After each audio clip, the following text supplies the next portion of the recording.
stepping in dog poop and refusing to wipe your shoe, but all of that ends with how good is good enough.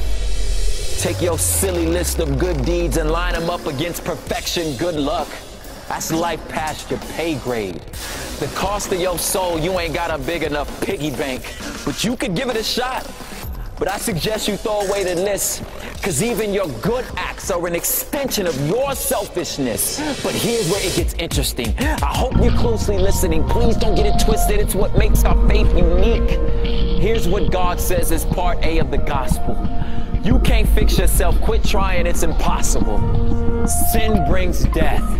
Give God his breath back. You owe him. Eternally separated, and the only way to fix it is someone die in your place, and that someone gotta be perfect, or the payment ain't permanent. So if and when you find a perfect person, get him or her to willingly trade their perfection for your sin and death in. Clearly, since the only one that can meet God's criteria is God, God sent himself as Jesus to pay the cost for us.